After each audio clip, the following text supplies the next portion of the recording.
और वो समाज की जिंदा देवी है, इस बात में कोई दो राय नहीं है। बाबा साहेब का आंदोलन मनुवाद के खिलाफ था, तो उस मनुवाद को मिट्टी में मिला के छोड़ेंगे। शेखर आजाद ने भी समाज के लिए 17-17 महीने जेलें काटी उनके, और जिस दिन ये ऐसे हो जाएंगे ना, ऐसे, तो इस मनुवाद को इतनी तेज का लगेगा कि वो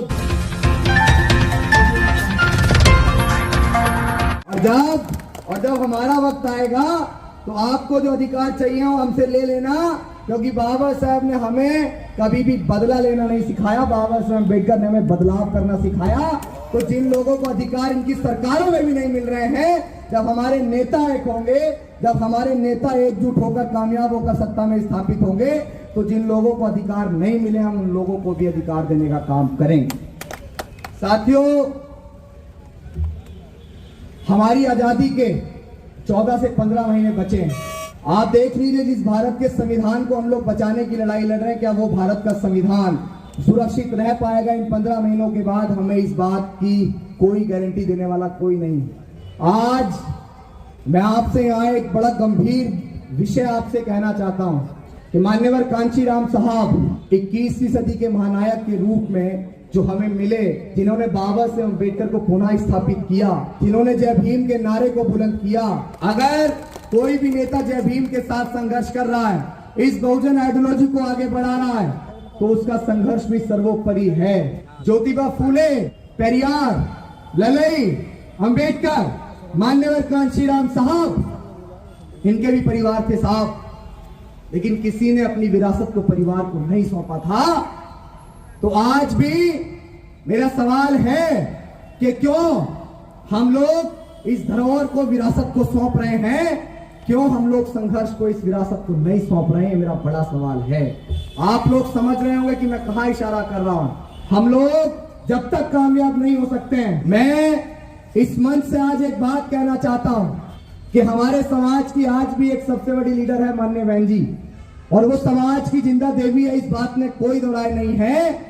लेकिन चंद्रशेखर आजाद ने भी समाज के लिए 17-17 महीने जेलें काटी हैं, उनके संघर्ष को भी हम लोग नकार नहीं सकते हैं। प्रकाश अम्बेडकर ने भी महाराष्ट्र के अंदर हमारे लोगों की आवाज उठाई है, उनके संघर्ष को हम लोग नकार नहीं सकते हैं। वामन मेश्राम साहब भी वामसेफ एक बड़े संगठन को लेकर चल रहे हैं, उनके संघर्ष को भी हम लोग नकार नहीं सकते हैं।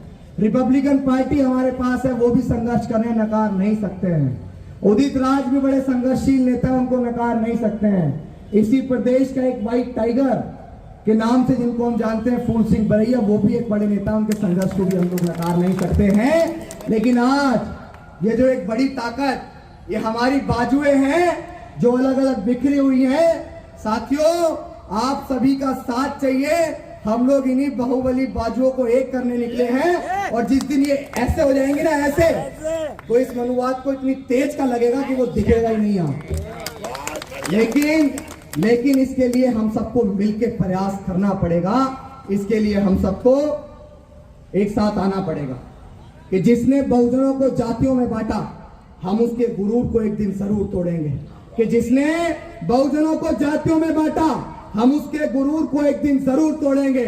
दुश्मन सूरज सा तेज ही क्यों ना सही, उसको एक दिन डुबा के छोड़ेंगे। और बाबा साहेब का आंदोलन मनुवाद के खिलाफ था, तो उस मनुवाद को मिट्टी में मिला के छोड़ेंगे।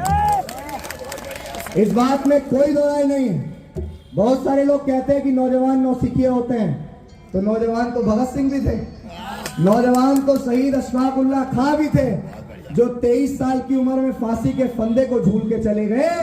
तो मुझे 102 साल का आंदोलनकारी होकर नहीं मरना, ना मैं उनमें से कोई एक गाल आगे करे तो दूसरा भी कर दो। मैं तो अपने समाज के मान सम्मान स्वाभिमान के लिए फांसी के तख्त को भी छू सकता हूं।